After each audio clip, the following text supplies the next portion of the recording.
Dear colleague, it's my pleasure to chair these sessions. The goal of this webinar is to speak about the interest and also risk of bronchoscopy during COVID era. And you have the chance to present this topic. Dr. Thomas Malfait from Ghent University Hospital, who is a pulmonologist and has presented this paper on during the last ERS Congress.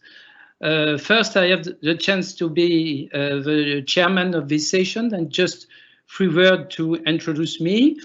I am Professor Jean-Michel Vergnon.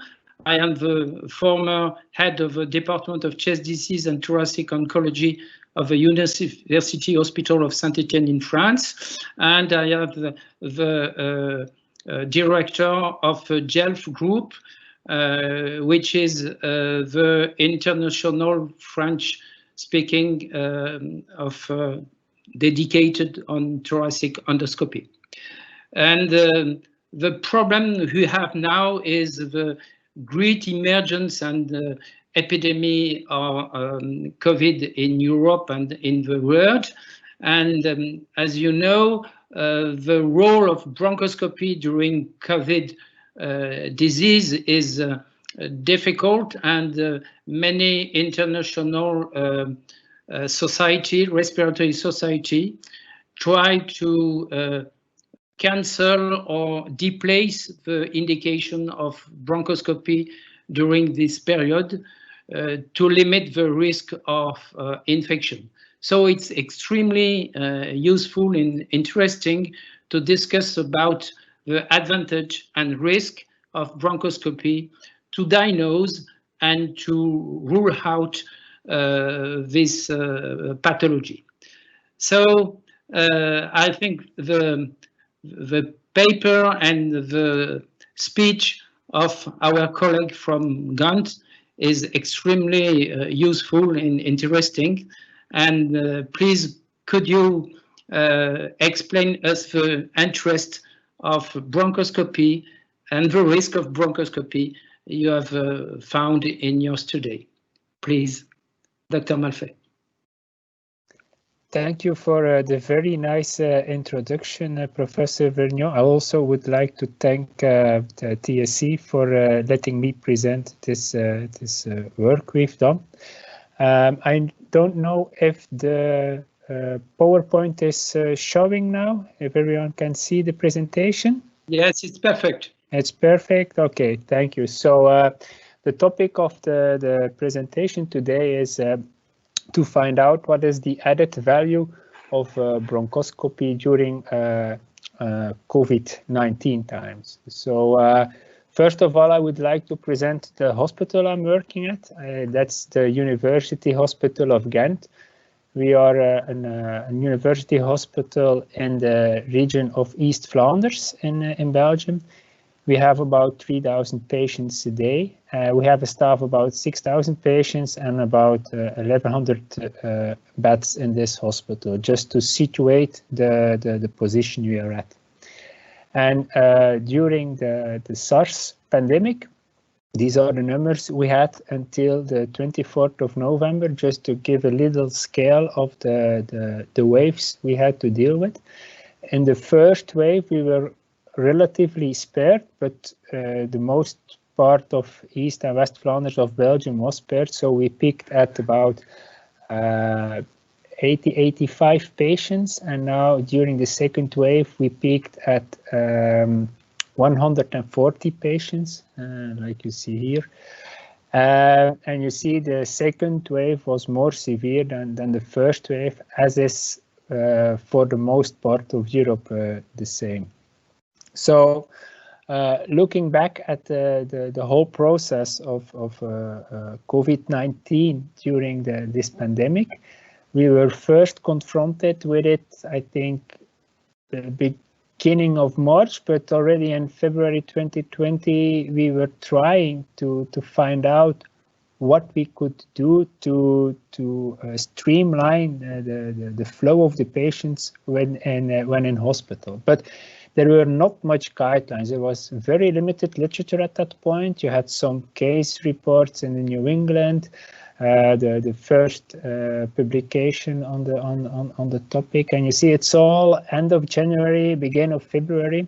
So at that point, we didn't have a lot to work with. And then you had, of course, the handbook of COVID-19 prevention and treatment is something that was shared a lot online, but are no real evidence-based guidelines. It's just the way they in that hospital acted to the COVID-19 infection and how they dealt with it. So no real evidence-based literature like we have normally. So we had a little bit of lack of guidelines. So at that point, we had to start designing a testing and retesting protocol for suspected COVID-19 patients. So only the diagnostic part. I'm not talking about the therapeutical part, but only the diagnostic part.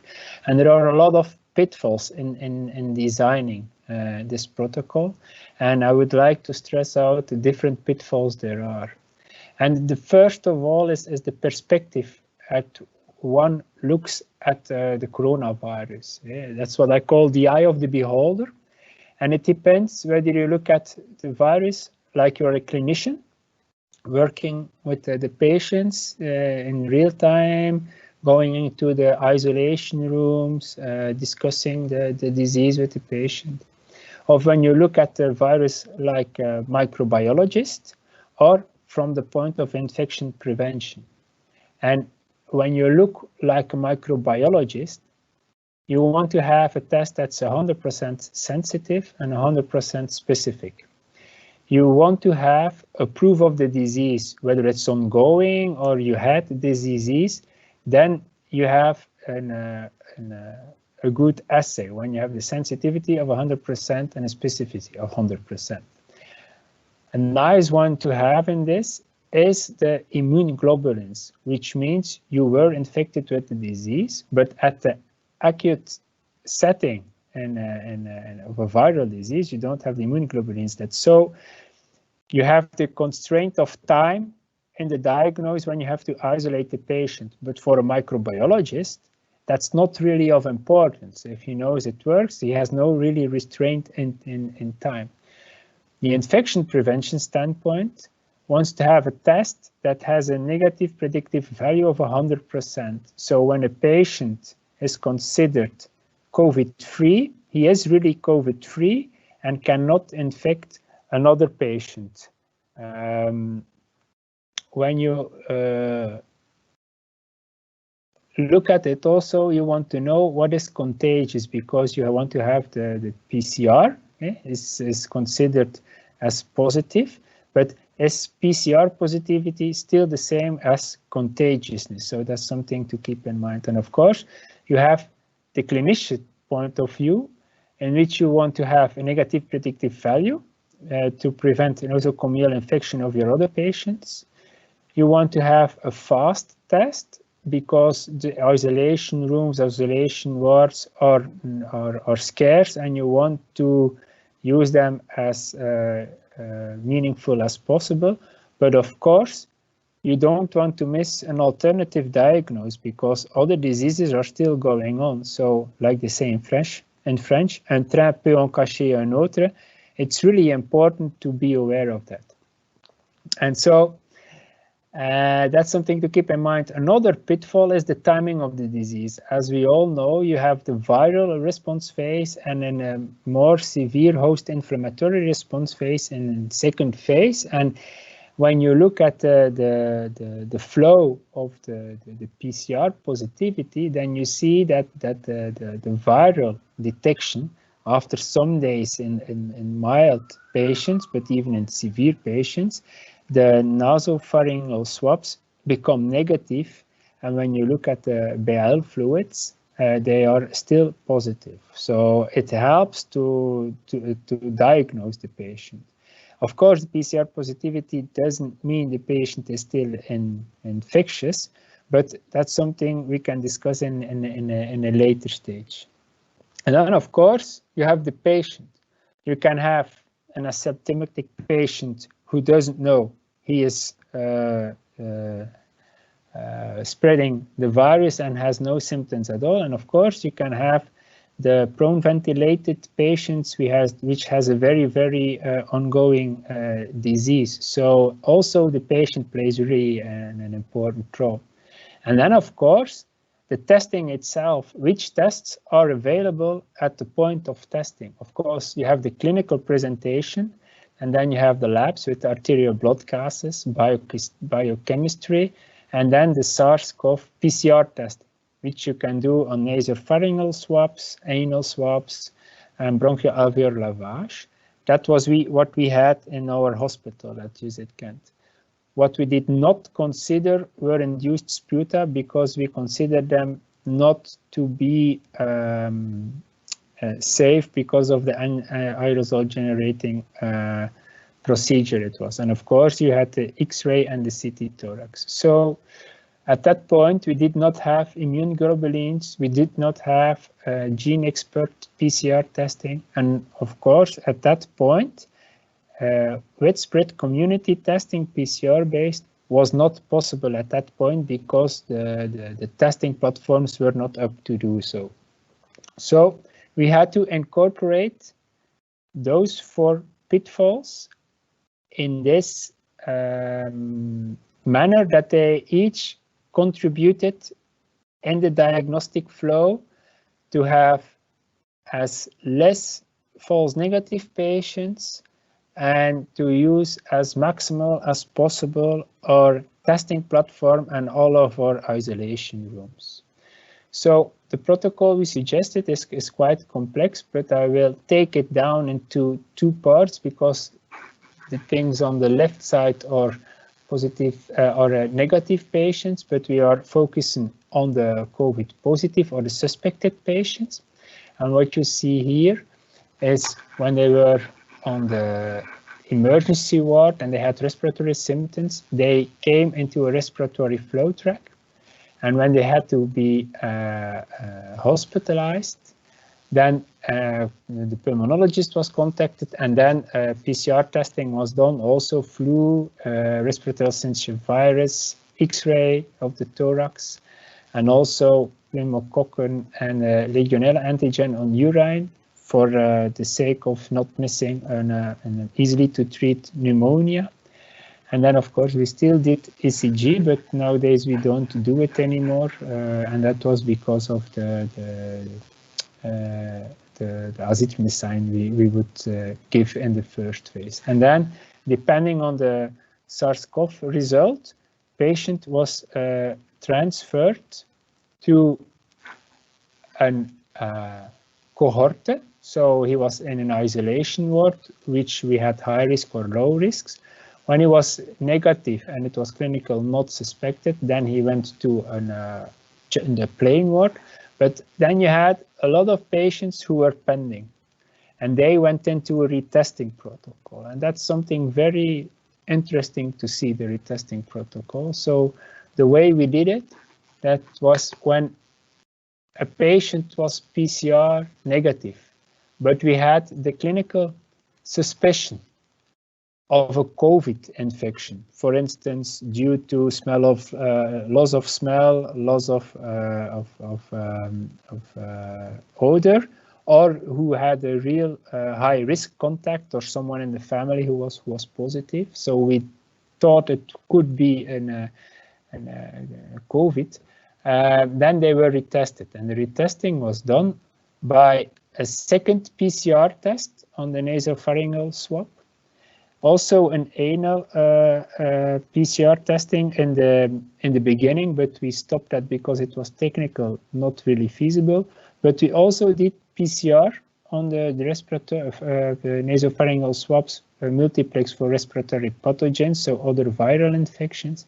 And they also got a low dose CT thorax. And it's really interesting to see that the way we did it was already in April. We designed this in February, March. And when you look at this article from April from the British Thoracic Society, They are talking about controversies and challenge in respiratory medicine. And the first thing they suggest is not to use the CT up front for two reasons.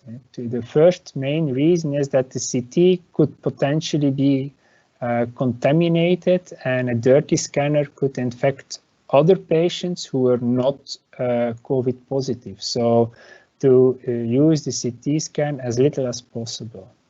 And they decided that CT had a place, but a very limited role in diagnostic radiological confirmations in patients who are clinically suspected. But in the PCR negative group, it could be interesting to differentiate. And when you look at the CORADS score, so the radiological score to classify the COVID-19 infections, then you had CORADS 1, and there are no abnormalities. So when you have a patient who is clinical suspected and you have a negative PCR testing, when you do a negative CT scan and it's negative, then you have a high negative predictive value, and then you can quite safely say that that patient has not COVID infection, and he can be dismissed from the isolation ward and go on to a normal ward.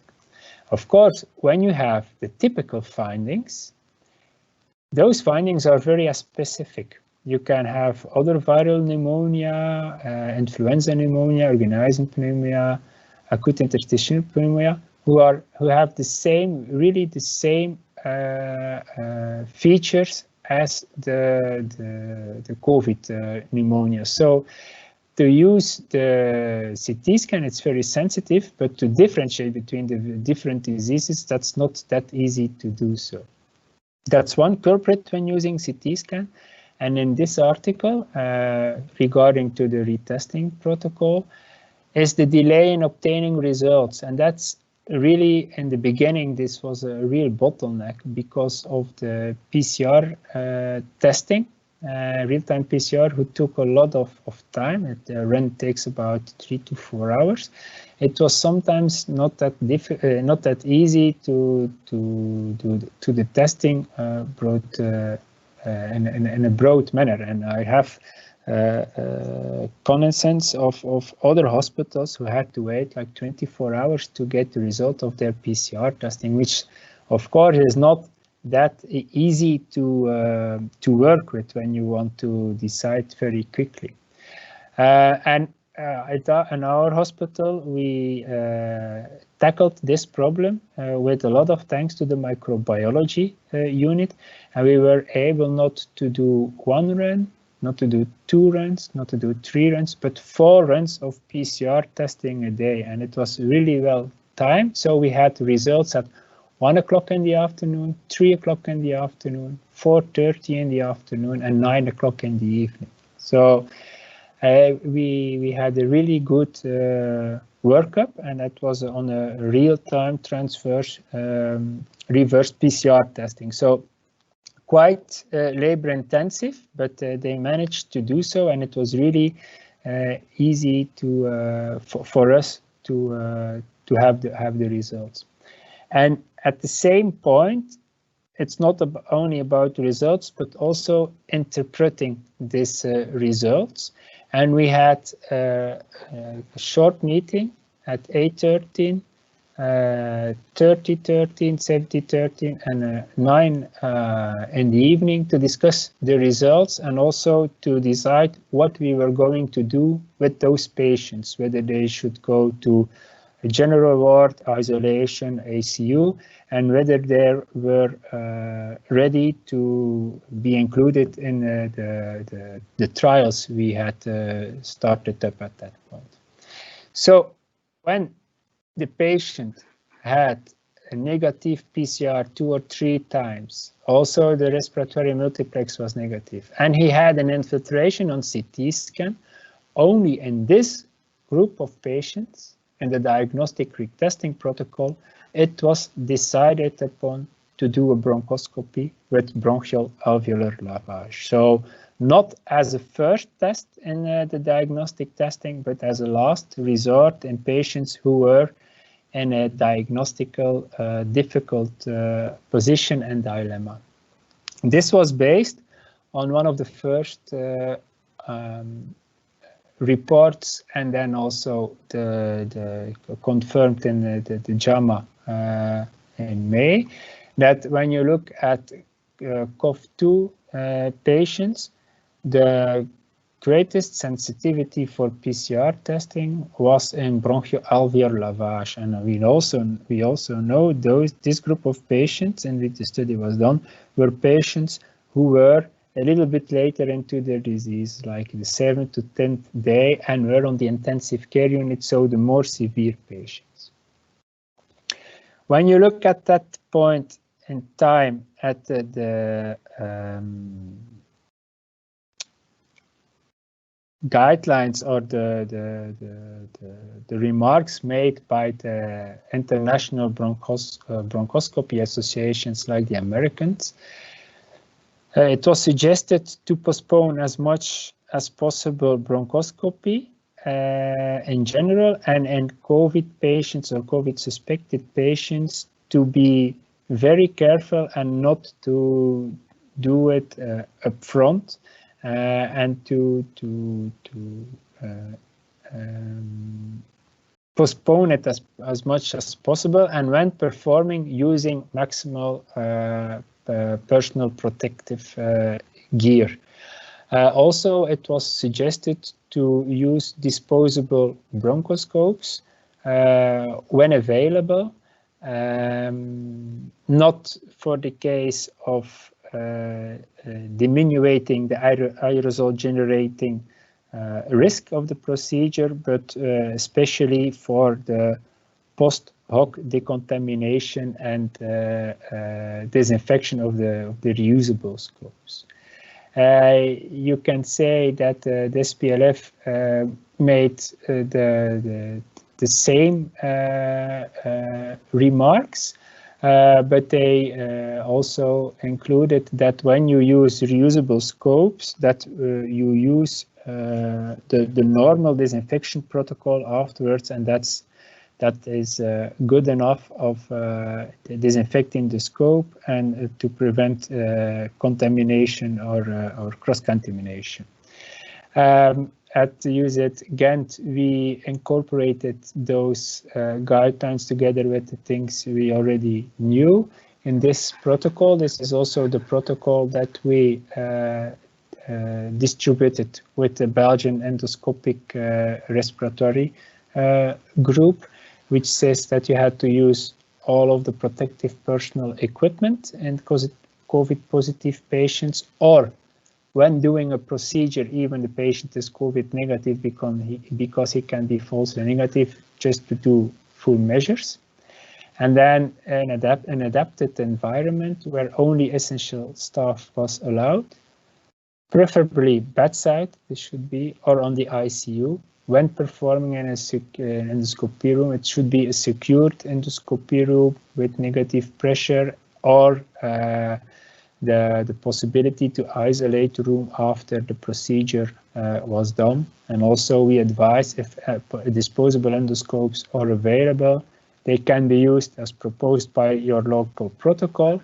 But the main caveat here is that there is no reduction in aerosol producing capacity. So you should be very careful, but it is really easy to do so because you don't have the disinfection afterwards, and also to take a disposable scope to the ICU is much easier than using a video bronchoscope. So in suspected SARS-CoV-2 patients or proven SARS-CoV-2 patients, bronchoscopy procedure was done in the retesting protocol only in respiratory and hemodynamically stable patients. So saturation had to be above the 90, and they needed to have less than 5 liters of oxygen, or the other group in which we did bronchoscopy were ventilated patients on the intensive care unit, of course. If an intubated patient did not have the diagnosis of SARS already and he was ventilated in the intensive care unit, first of all, we would do a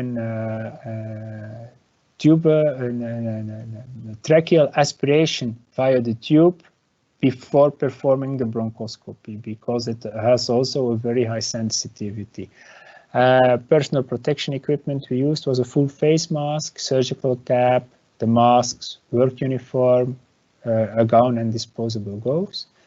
We used preferentially a disposable single-use video bronchoscopy we performed on the ICU, and the BL was performed depending on how well the patient tolerated it, using 2 to 5 aliquots of 20 mL for a bacterial and fungal culture, respiratory PCR testing, halactomanon, acid-fast staining culture, and of course the SARS PCR, but it speaks for itself.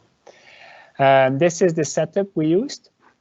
So here you see the stative, the screeny, and then the disposable scope.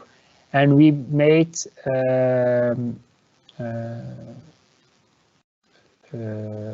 the sachet, so we made a kit in which all of the things we need to perform a bronchoscopy bedside were already in. So there was not a lot of running in and out the room to get some materials. Everything was inside this bag, and we could start in the room to perform the bronchoscopy.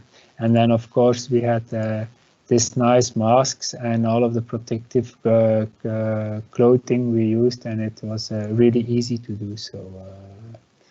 And then we had two types of bronchoscopy. So first of all, we had the rule-in, rule-out bronchoscopies in patients with the diagnostic uncertainty, which were in the retesting protocol. And then, of course, we had bronchoscopies in patients who were already known COVID-19 positive, but there was a suspicion of an alternative pathology. In these patients with the diagnostic uncertainty, we did not include patients. So in this analysis, in this presentation, we did not use patients on the ICU, the coronary care unit, or already proven out patients who needed to be hospitalized in second time, or patients who were already proven COVID and who were transferred from other hospitals. So it were really the fresh patients who presented on the emergency ward. So it was a lot of manual work, and we had about 1,200 PCR testing that we had to go through during the second wave, and then we did a manual data cleaning. So we matched different PCR tests to one patient. So in the end, we had 455 individual patients who were on the emergency ward with symptoms that were probably COVID, so fever, loss of smell, and they went to a first run of PCR testing. 228 were negative and also had a low clinical probability or another explanation, like, for instance, cholecystitis or something else who could explain the fever. In the first run, we had 80 positive patients, and then it remained with 148 patients who went into the retesting protocol, in which we did a low-dose CT scan, multiplex, and then the second run of PCR testing. The second run of PCR testing gave us 30 other new patients, and we could rule out 87 other patients based on negativity of PCR and negative chest CT. And then 31 went into the retesting protocol. 2 patients were not considered to be feasible to do bronchoscopy, and those 2 patients were only patients with COPD cold 4, 1 patient, and a second patient with a metastasized colon carcinoma. They both opted for best supportive care, and they died in the end with no diagnosis of SARS. But we thought it was not feasible to do BAL in those patients. And then 2 patients had diagnosed on pleural fluid, So we did not went to bronchoscopy. And so in those patients, 27 patients went for bronchoscopy. 7 patients were COVID positive in that group, and 20 patients were negative in that group. When we finally did a bronchoscopy with BAL and SARS was negative, we decided to leave those patients to go to a normal ward and not to be on an isolation ward. When you look at all of the patients in which we did bronchoscopy, so the respiratory transit patients and also the ICU patients, we performed between 19 March and 5th of May about 40 bronchoscopies. And in 41 of those bronchoscopies, we had an additional diagnostic certainty in 95 cases. So we had 7 extra positivity SARS tests. We had 9 patients in which we confirmed the PCR negativity, but we found 15 patients with an alternative microbiological diagnosis. And in the COVID positive patients who were all on the intensive care unit, we had an additional microbiological diagnosis in 5. So when we put it in this chart, you see we COVID-19 patients, we had 7 extra, and here we did not have an concomitant diagnosis. And 24 negative patients, we had 15 alternative diagnoses. We had no SARS-CoV positivity in 9 of those patients, but we considered this of an added diagnostic value because when this was negative for the 3rd time, we could safely rule out the SARS-CoV. And then on the 7 bronchoscopies on the intensive care unit, you see we had an alternative diagnosis with 5 patients, which helped us to state that only in those 38 bronchoscopies, we did not have an added value in 2 of the patients. And when you look at the microbiological chart, you see all of the pathogens we isolated are really pathogens that can give disease, like PCP we have, Streptococcus pneumoniae, other influenza. So it could explain a lot of the complaints that those patients had. And more importantly, and that's something we did retrospectively, when you look at the SARS positive group who had bronchoscopy, those 7 patients, you see the EGA was already positive in about 42% of the patients. IgG was positive in 30% of the patients, but when we look 6 weeks post hospitalization, those patients were positive in 100%. The negative group of patients, you had here EGA positivity in 10%, but perhaps it was false positive or it was a milder disease. But after 6 weeks, you had no EGG at all in those patients. And when you combine this with the fact that when we dismissed the patient from the transit ward to a normal ward, we did not have any clusters of nosocomial infections in the hospitalization wards the patients went to. So it's with a question remark. I know it's a little bit tricky to say, but we think we have the feeling that when you have triple negative PCR testing with the last PCR testing on your blood fluid also being negative, that you have a negative predictive value of 100%. So after the first wave, we concluded that in patients with COVID-19 with diagnostic uncertainty, bronchoscopy had an additional effect towards an alternative diagnosis and also a negative predictive value of 100%. We did not have bronchoscopy-related events in the patients. And also we had at that point no clinical meaningful transmission towards the involved staff. And this is in line with reports of the ERS also from latest October, that in this group above found that 46 of the patients had other pathogens. They say that when you have 3 negative swabs with suggestive CT scan, but when you have 3 negative swabs, you can safely rule out COVID-2 infection. And so it's a little bit the same statement as we made. For the confirmations of SARS-CoV-2 infection alone, the added value in this article, in our findings, it's a little bit higher, has not real importance, but it helps to resolve the diagnostic complexity. This is also the same for the Italian study that was presented in an early publication of the ERG. Say that BIL might not add information for the diagnosis of COVID-19, but it can be necessary to establish a different diagnosis or another diagnosis non-infectious of nature. And then what about the second wave?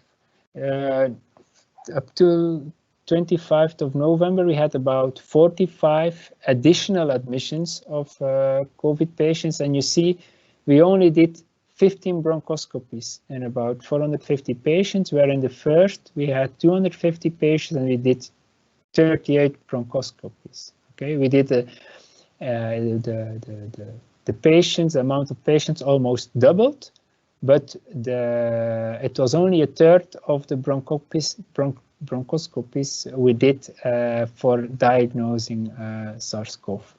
And the explanation for that, I think, is that we had in the second wave the immunoglobulins available, the gene expert, so a really fast test in which you have the results after an hour available, but that we had widespread community testing. So what I think happened is that now in the first wave, patients came at the end of week 1, day 10, but it shifted because the widespread community to the contact tracing and screening asymptomatic patients. The patients already knew they were positive and they were at the peak of their viral load and PCR positivity. So they already knew they were positive, and then they developed symptoms.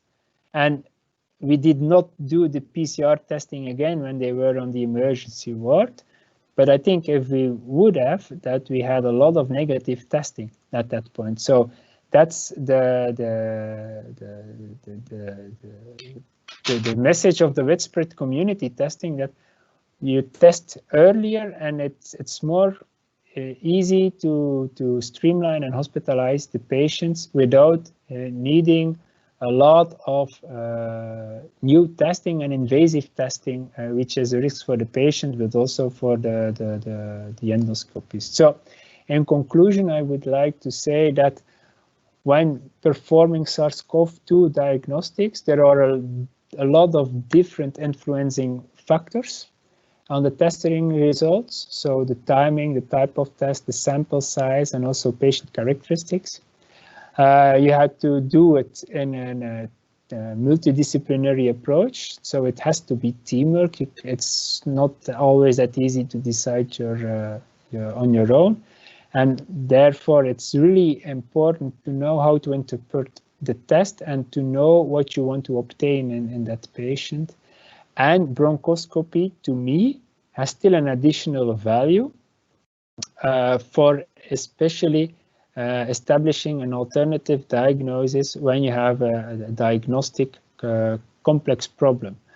The widespread testing in the community can help to diminish the use of bronchoscopy to diagnose SARS as such, but it still remains of importance to keep in mind that the bronchoscopy can be done safely when you are in a diagnostic dilemma. So this was the message I would like to to give, and this was the presentation.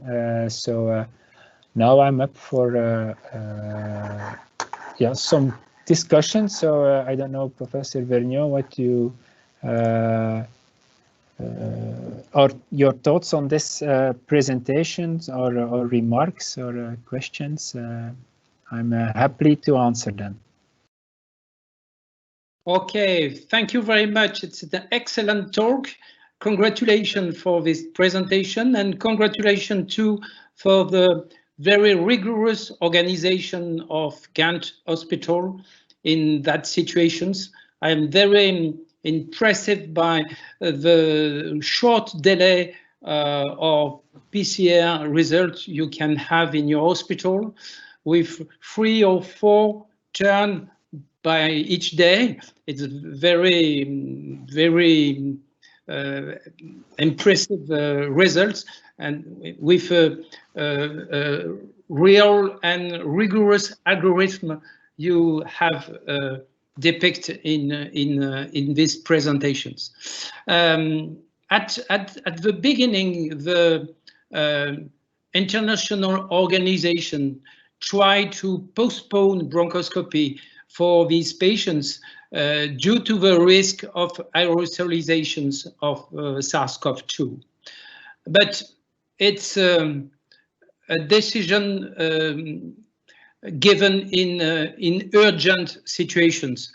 At the beginning, I know that for the French recommendations, I receive a demand for this recommendation. I have 2 or 3 days to answer. So it's not possible at this moment to analyze all the positive point and negative point of bronchoscopy. At the beginning, the urgent situation is to protect patient, is to protect the staff and the nurses, and try to bronchoscope only in case of lung cancer or urgent situations. But now, and your paper underlined this point, these new situations, first to rule out the diagnosis of COVID disease, and also to know if there is a co-infections with other things. I remember a few days before, all patients with chest CT scan, which looks like COVID disease, is suspected of COVID disease. And in these patients, I have hypersensitivity pneumonitis, drug reaction, and so, all in the same bag. And it's not. It's a wrong approach of the medicine. So I think it's extremely important if you have, like you have shown in your paper, negative PCR, repeated negative PCR, to perform BIL, to prove the diagnosis or to propose an alternative diagnosis. And I am very interested by your follow-up of your patients with confirmations with antibodies that there is no infection, confirm no infections in case if you have ruled out this diagnosis. I have a question. When you perform your BIL, is it a regular BIL with cytologic analysis, like in other interstitial lung disease, or only BIL devoted to infection? So it was mainly devoted to infection. In a subgroup of those patients, they signed an informed consent to provide samples for a biobank analyzing those samples as we speak, and there were some analyses of the lymphos, etc., cytological analysis, but we did not do that in a regular clinical way. So we used the samples, especially in a clinical setting, for infectious purposes. Okay. And so why doing 5 aliquots of 20 mils? Of course, for the sake of the study, but also within the room of the patient, the sample was already processed in different bags. So we made it's very practical, but it is of importance. So we already made the papers. They were inside the bags. The bags were labeled COVID positive patient, and one sample was put in one bag with all of the testing that had to be done on the samples. We could do a very big ball and send in aliquots which contain 30 or 40 mils of fluid, but then they had to divide it into the lab, and that took more time and was of risk to do so in the lab. So we decided to divide the samples already up front. So that was one of the reasons to do so. Yeah. Okay. So you have no data on the immunologic answer of the patients with the movement of lymphocytic or polynuclear reaction? We have within the study that was done by the infectiologists, but I did not receive the data on that. So when it's published, I will let you know if it's when it's available. But it's a translational investigation, and it's done in the lab of the infectiologists. And I did not have any feedback on that. So we collaborated within the different departments, and also the different scientific departments collaborated to gain as much material as possible on that short time to learn everything. But a lot of those data are still being looked at. And I'm just a clinician, so I don't get that often into the lab.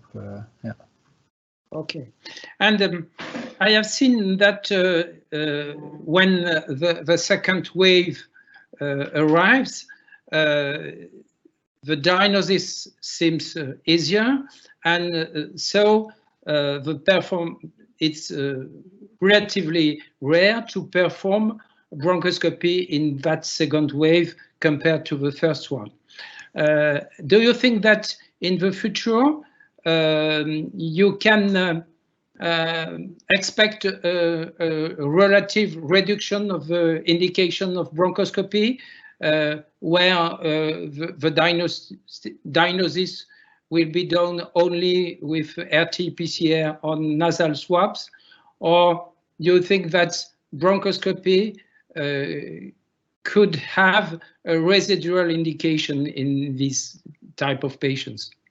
I think it will have a residual indication in those patients when it's still a widespread community testing, which tests the patients in an early stage.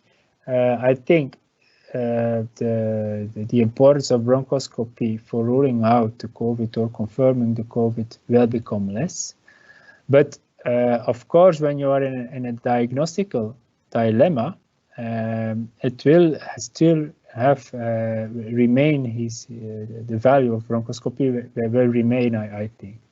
And what I think is that we should not be afraid of performing bronchoscopy in those patients when it's well thought of, when you have a real goal or indication and an idea of what you want to do with the results, so, or what you want to exclude or confirm. So not just doing bronchoscopy because the protocol says perform a bronchoscopy, but decide really well and know what your diagnostic yield is and what you want to become.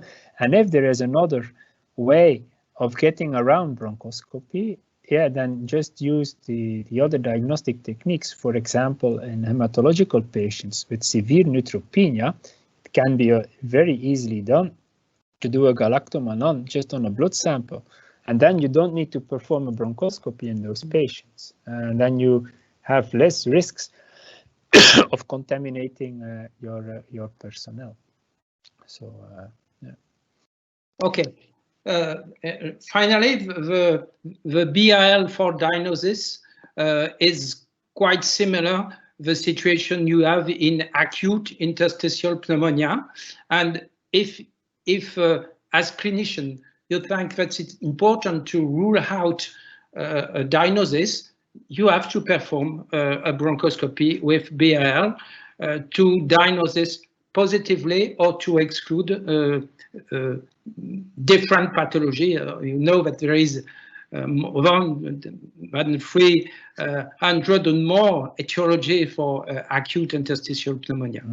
And I have a question on the disposable bronchoscope. I agree that these disposable bronchoscope are clearly useful in that indications to prevent the risk of contamination, but also to have the possibility to perform the bronchoscopy close to the bed of the patients or in ICU without moving all the video column in area of COVID. So I think it's the safety for the material and for the. Could you comment what your interest in this bronchoscope, and have you any problem with this bronchoscope compared to normal bronchoscope for this in your study?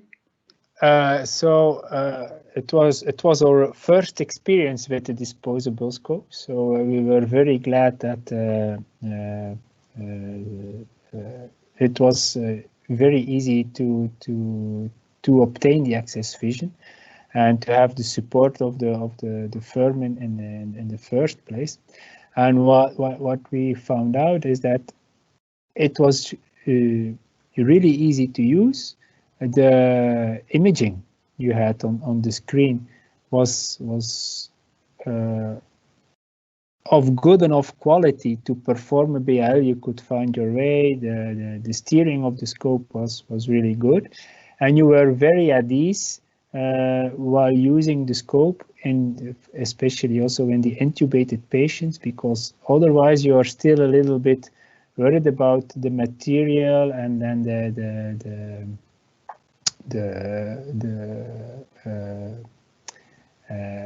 scrubbing of the scope against the tube and leakage of the shaft afterwards, etc., and also the damage to the optics.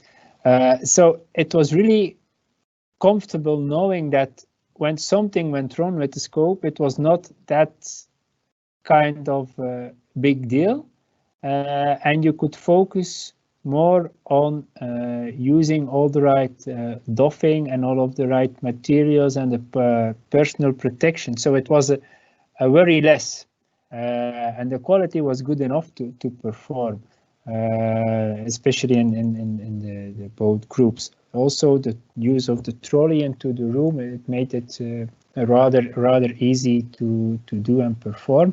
And also, what I found was that the suction control and was very good. We had one hemoptysis patient, and it was quite easy to control everything and to maintain the suction and to take the samples. So you have to get used to the feeling of the scope, because it's much lighter.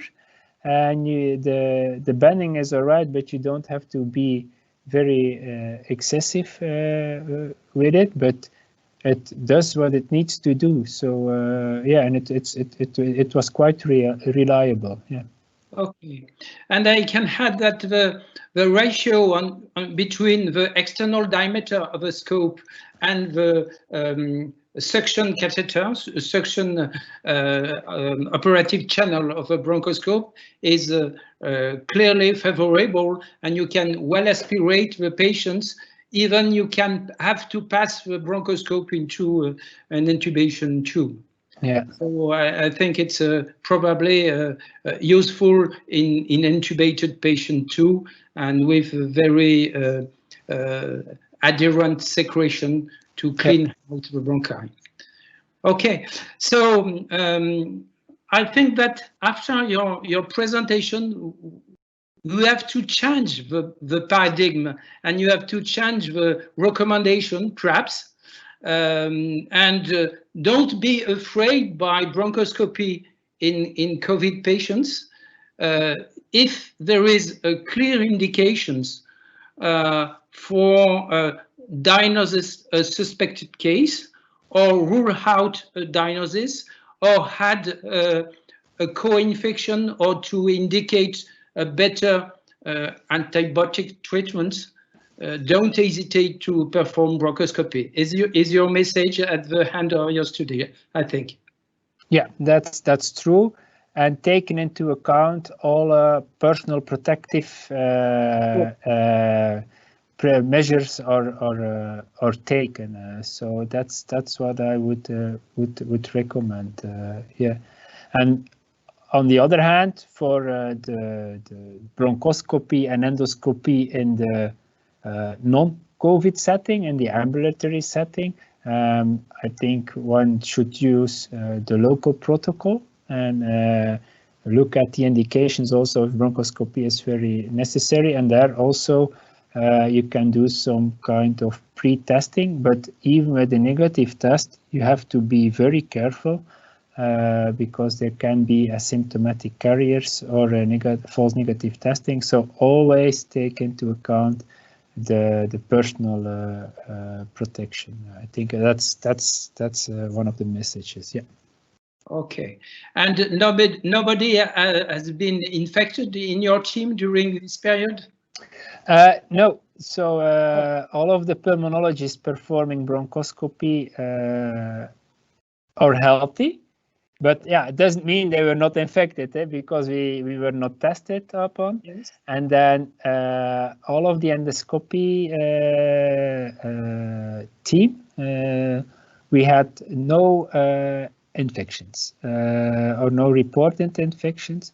We had one infection of one of the technical staff who does the logistics and the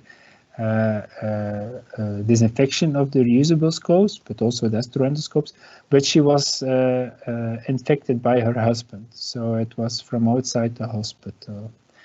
On the intensive care unit, on the other hand, we had some contamination and some in-hospital infections of the nurses and some of the anesthesiologists.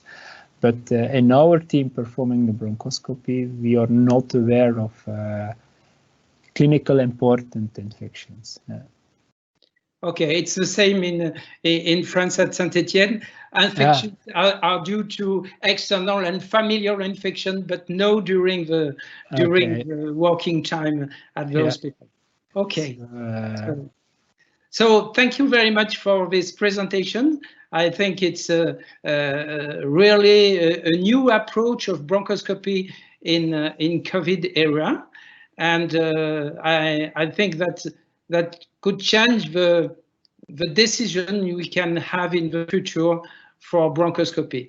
Thank you very much, and thank you to also to the surgical company for their help in the organization of this webinar. Bye-bye. Bye. Thank you very much. Bye. Bye.